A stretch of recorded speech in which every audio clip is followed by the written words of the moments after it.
Bonsoir, j'espère que vous allez bien.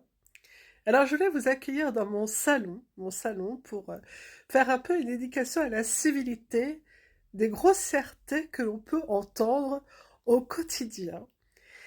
C'est tellement des grossièretés qu'on se dit, mais quand même, on a vraiment des doubles discours. Alors bien sûr, nous avons tous nos paradoxes, et ça serait pas humain de ne pas être paradoxal. Mais quand même, je préférais vous convier à une écoute active sur les absurdités que nous pouvons entendre. Comme par exemple, mais t'entends pas, t'es sourde ou quoi? Combien de fois on a entendu cette phrase?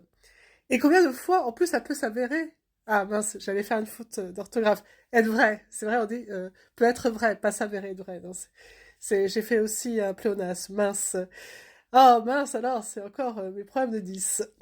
Ah mince, elle me fait péter le bulbe, celle-là. Oh, il faut la reprendre, etc. Oh, voilà, c'est un ensemble de choses, on fait pas attention, mais on peut pas nous dire l'inclusion, promouvoir la neurodiversité, se dire que bah, nous sommes pas tous égaux et nous avons chacun nos failles, et derrière se moquer ouvertement des personnes, en se disant ouais moi je suis supérieur, moi je sais, toi tu sais pas, t'es sourde ou quoi?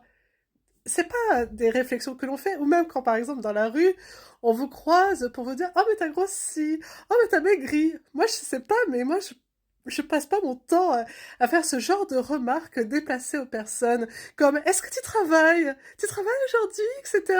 Enfin, c'est même pas faire de la conversation. C'est vraiment des débilités, des grossièretés, c'est même inconvenant, j'ai envie de vous dire.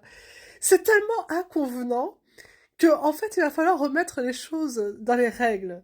Alors, c'est vrai que j'adore dérégler, mais là, pour le coup, il y a des règles à mettre, c'est-à-dire des règles de courtoisie, à se dire que c'est vrai que tout le monde n'a pas de l'hyper-empathie ni de la bienveillance, mais en fin de compte, on peut tous se tromper, on peut aussi, euh, on peut se rectifier, bien évidemment, et dans ce cas-là, on communique, on explique à l'autre que ça nous a heurté ou que voilà, il faut faire attention.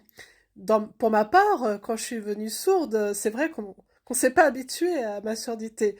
Alors ça n'a pas été facile d'expliquer à mon entourage de faire attention du côté où on parle, de me parler en face, quoi que ce soit.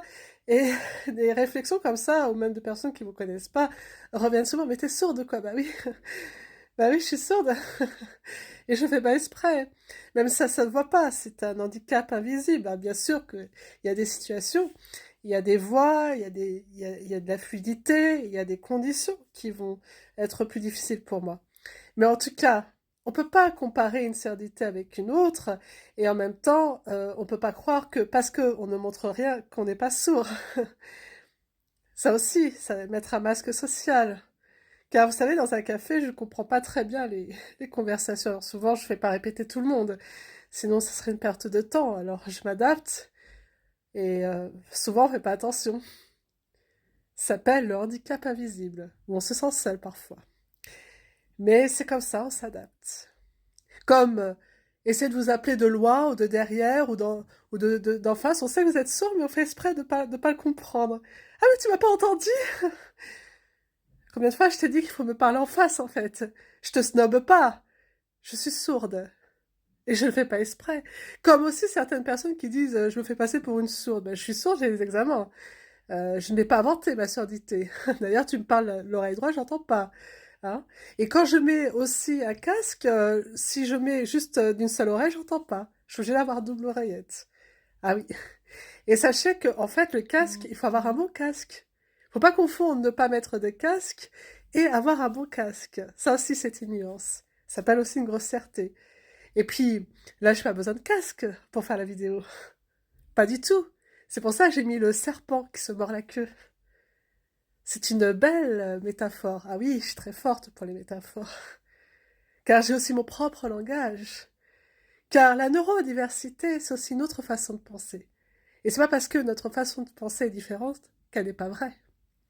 Elle est aussi à écouter. Elle est une valeur pure. Et elle est aussi la solution et de nombreuses clés à de belles innovations sociales. En tout cas, faites attention à votre langage. Bien sûr, on peut tous faire des erreurs, mais dans ces cas-là, apprenez à être hyper empathique.